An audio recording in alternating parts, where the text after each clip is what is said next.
कृष्णारण्ये जगत्याम् उपरि चरवसोः स्यन्दनम् यत्र मग्नम् तस्मिन् देवादिराजः सतत सहचरी रक्तपद्माभिधानाम् तीर्थम् दर्श प्रसिद्धम् कलिमलहरणम् गारुडम् तद्विमानम् कावेरी कुम्भजात्याम् उपरि चरवसोः प्राङ्मुखः सुप्रसन्नः अभ्रश्यामल कान्तिमूर्तिमनिशम् रक्ताब्जपद्माम्युतम् श्रीमत् दर्श सरसः तटे निवसितम् श्रीदेवादिराजम् भजे. ஸ்ரீவைஷ்ணவ திவ்யதேசங்களிலே சோழ நாட்டு திருப்பதிகள் 40. அதில் தேரெழுந்தூர் என்று கொண்டாடப்படுகிறது மிக முக்கியமான திருத்தலம். தேரெழுந்தூரில் பெருமான் தேவாதிராஜனாக, கோசகனாக, ஆமருவி அப்பனாக சேவை சாதிக்கிறான். அந்த தேரெழுந்தூருடைய பெருமையை தெரிந்து கொண்டு அந்த திவ்யதேச திருப்பணியில் நாம் எல்லாரும் கலந்து கொண்டு சத்தை பெற வேண்டும். பெருமாளுக்கு பல்லாண்டு பாட வேண்டும்.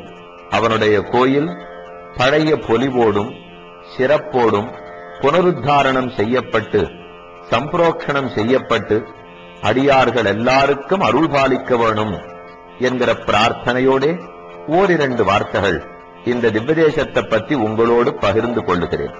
இவ்வூருக்கு பெயர் தேரெழுந்தூர். தேர் அழுந்திய ஊர் தேரெழுந்தூர். யாருடைய தேர் இவ்வூரில் அழுந்தியது? உபரிச்சரவசு என்பான் தன்னுடைய தேர் எப்போதும் ஆகாயத்திலேயே பறந்து செல்லுகிற அளவுக்கு புண்ணியம் பண்ணினவன். அவன் ஒரு தடவை நடுவராக நியமிக்கப்பட்டான். தேவர்களுக்கும் முனிவர்களுக்கும் ஏதோ ஒரு விஷயத்தில் வாக்குவாதம் ஏற்பட்டது. அதில் உபரிச்சரவசுவை நடுவராக இருக்க கேட்டுக்கொண்டார்கள். உபரிச்சரவசுவோ நடுநிலைமை சிறிது தவறிப்போய் தேவர்களுக்கு சாதனமாக தீர்ப்பு சொல்லிவிட்டான். அதை கண்ட முனிவர்களுக்கு கோபம் ஏற்பட்டு, என்ன ஒரு தலைப்பட்சமாய் தேவர்களுக்கு சாதகமாக சொல்லிவிட்டானே என்று நினைத்து அவனை சபித்தார்கள். அவர்கள் சாபத்தினுடைய பலத்தாலே அவனுடைய தேர் இவ்வூரில் அழுந்தி போயிற்று. தேர் அழுந்திய ஊர் தேரெழுந்தூர் என்ன இவ்வூருக்கு பெயர் ஏற்பட்டது. அந்த ராஜாவுக்கும் பெருமான் இன்னைக்கும் அருள் பாலித்துக் கொண்டுதான் அங்கு சேவை சாதிக்கிறான். இங்கே மூலமூர்த்தி கிழக்கு நோக்கி திருமுக மண்டலத்தோட சேவை சாதிக்கிறார். தரிச புஷ்கரணி, கருட விமானம், சங்கமலவல்லி தாயாரோட சேர்த்து பெருமானுடைய அற்புதமான தரிசனம். எல்லா இடத்திலும் நாம் பெருமை படைத்தவனாக பகவானை சேவிக்கிறோம். சில இடங்களிலே எளிமையே வடிவெடுத்தவனாகவும் சேவிக்கிறோம். ஆனால் நம்முடைய சித்தாந்தத்தின்படி நாம் ஒருத்தரிடத்தில் போய் சரணாகதி செய்ய வேண்டும் என்றால் அவனுக்கு பெருமையும் இருக்க வேண்டும், எளிமையும் இருக்க வேண்டும். பெருமை இருந்தால்தான் என் காரியங்களை செய்து கொடுக்கும் சக்தி இருக்கும். எளிமை இருந்தால்தான் நான் அவர் அருகிலே சென்று பற்றவே முடியும். பல பேருக்கு எளிமை இருக்கலாம். நம் எதிர்த்த வீடு, பக்கத்து வீடு, அண்ட வீடு எல்லாரும் நமக்கு வேண்டியவர்கள், எளிமை படைத்தவர்கள். ஆனால் அவர்கள் காலை போய் பிடித்ததற்காக மோட்சம் கிடைக்காதே. அது பெருமை இருக்கிறவனை பற்றினால் தானே கிட்டும். ஆக எம்பெருமானுக்கு பெருமை தேவைப்படுகிறது. அதே எம்பெருமான் வைகுண்டநாதனாக மட்டும் அமர்ந்திருந்தால், தேவர்களுக்கு தலைவனாக மட்டும் அமர்ந்திருந்தால் அவருடைய பெருமை வெளிப்பட்டுவிடும்.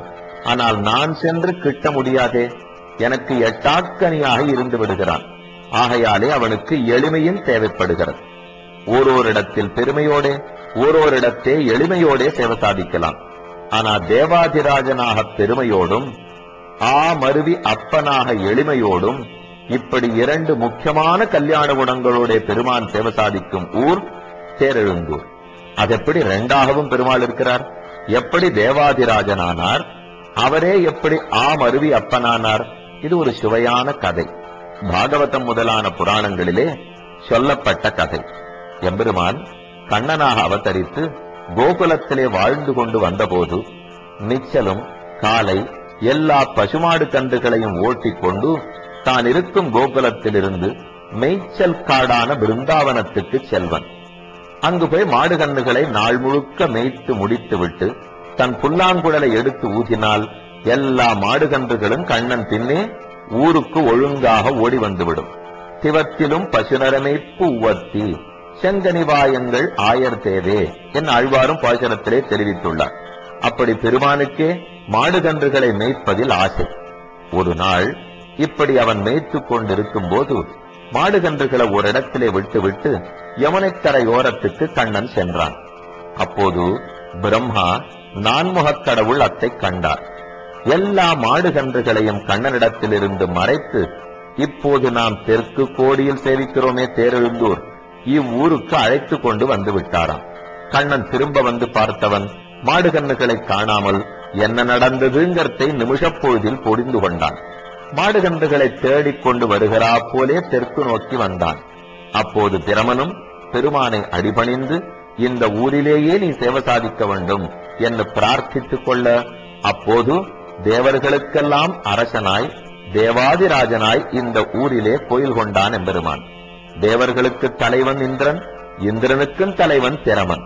அந்த பிரம்மாவுக்கே தலைவனாக இங்கு சேவை சாதித்தபடியால் தேவாதிராஜன் பெயர் பெறுகிறான். ஆனால் தேவாதிராஜனாக மட்டும் சேவை சாதிக்காமல் அவர்கள் ஆசையை நிறைவேற்றி கொடுக்கும் வண்ணம் பசுமாடு கன்றுகளோட சேர்த்து சேவை சாதித்தான். ஆ மருவி அப்பன். ஆ என்றால் பசு, மருவுதல் என்றால் விட்டு பிரியாமல் இருத்தல். ஆ மருவியப்பன் என்னால் பசு கன்றுகளை விட்டு பிரியாமல் இருப்பவன். இத்திருநாமத்துக்கு ஏற்ப இந்த திவ்யதேசத்திலே எம்பெருமான் பசுமாட்டோடையும் கன்றுக்குட்டியோடையுமே சேவை சாதிப்பது காண்பவர்களுடைய மனத்தை பழிக்கும் வண்ணமாக உள்ளது. இதை வடமொழியில் கோ சகன் என்று சொல்லுவார்கள். கோ பசுமாட்டை குறிக்கும், சகா நண்பன். பசுமாடுகள் கன்றுகளை விட்டு பிரியாமல் அவைகளுக்கு உயிர்க்குயிர் தோழனாகவே சேவை சாதித்தானே. இப்ப 2 பேருக்கும் காரணம் கிட்டிவிட்டது. தேவாதிராஜன், கோசகன், ஆமருவியப்பன். தேவாதிராஜன் என்று சொன்னபடியால் பெருமகளத்தனையும் தோற்றும், ஆமருவியப்பன் சொன்னபடியாலே எளிமையத்தனையும் தோற்றும். இப்படி பெருமையும் எளிமையும் கலந்து நமக்கு கொடுக்கிறான் எம்பெருமான்.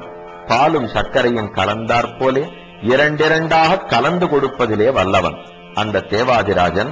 கோசகன் இன்றளவுக்கு தேரெழுந்தூர் திவ்யதேசத்திலே சேவை சாதிக்கிறார். இந்த பெருமாளுக்கு அருகே யார் இருக்க வேண்டும்? இவ்வூர் கர்ப்ப கிரகத்திலே போய் சேவித்தால் நமக்கு ஒரு ஆச்சரியம் காத்திருக்கும். ஒரு பக்கத்திலே பிரகலாதன், மற்றொரு பக்கத்திலே கருடன். வியப்பாய வியப்பு. ஸ்ரீதேவி பூதேவி நாச்சிமார்கள் தானே இருக்க வேண்டும். அவர்களை விட்டு எப்படி இவர்கள் இருவரும் வந்தார்கள்? ஒரு தடவையான் தானே அறிவு